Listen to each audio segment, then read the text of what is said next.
I never planned to stay in Yakumo. People don't move there. They drift in by accident, like debris carried by a slow, dirty river. And if they're smart, they drift right back out again. I wasn't smart. I told myself I needed quiet, distance, a place where the nights were dark enough to feel real. After the divorce, the city felt like a machine that wouldn't stop screaming.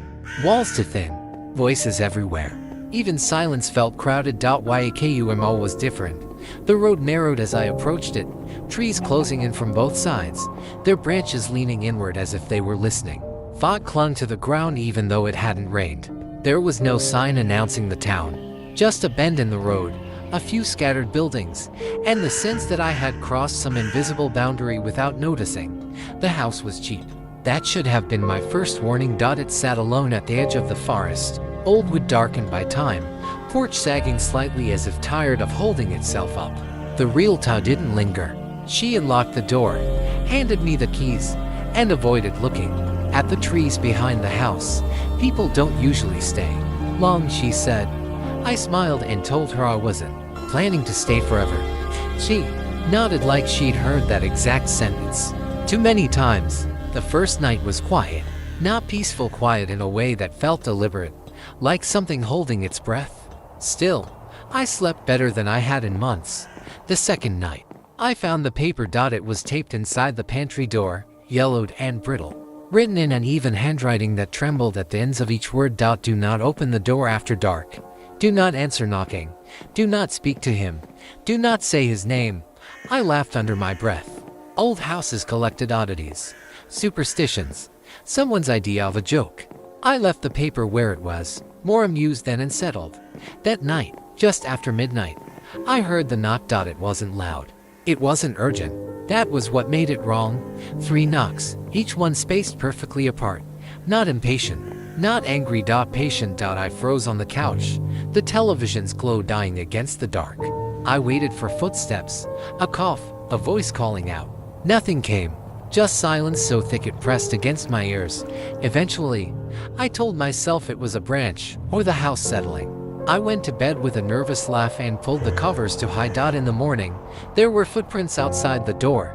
They faced inward, too long, too narrow, and there were no tracks leading away. I didn't find the courage to ask about it until I went into town. At the diner, when I mentioned the knocking, conversation died like a candle blown out. How many knocks? An old man asked without looking at me. 3. He nodded once. You didn't open the door. He said, no. Good. That was all anyone would say. When I pressed for more, they avoided my eyes. One woman crossed herself. Another man muttered something I couldn't hear. That night, I locked everything. The knock came earlier. 3 knocks again, louder this time, closer. Light spilled through the cracks around the door, warm and yellow, swaying gently. A lantern. I watched a shadow stretch across the floorboards. It was too tall, too thin. A hand rose in silhouette and knocked again, slow and careful, as if he were afraid of damaging the door. Evening, a voice said softly, calm, polite. Practice, you've been expected. I didn't answer. I didn't breathe. I'll wait, he said. The lantern light dimmed. The shadow shifted. And then I heard it. A creak. Not from the porch, from the hallway behind me. I turned. He stood just beyond the doorway to the hall. Impossibly tall, his coat brushing the floor. A hat held in his hands like a gentleman who had just entered a room uninvited but unchallenged.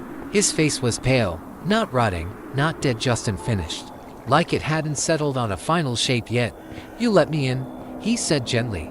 I didn't. I whispered before I could stop myself. His smile widened. Everyone does, he said. Eventually, the knocking started again. Not at the door. Inside the walls. 3 slow knocks, moving, circling, as if the house itself were remembering something it had tried to forget. I ran upstairs. The floorboards groaned beneath my feet, but he didn't chase me. He didn't need to. I could feel him everywhere, in the walls, in the air, in the spaces between my thoughts. In the bedroom, I locked the door and backed into the corner. The knocking followed me, softer now, closer to my head. Knock, knock, knock. I pressed my hands over my ears. But the sound wasn't coming from outside. It was coming from inside me. A memory surfaced that wasn't mine. Standing on this porch years ago, lantern in hand, knocking patiently while someone inside held their breath and prayed not to be noticed. I felt their fear, their hope, their mistake. That's when I understood. The Knockman doesn't break in. He waits until you make room for him, until you listen, until you answer.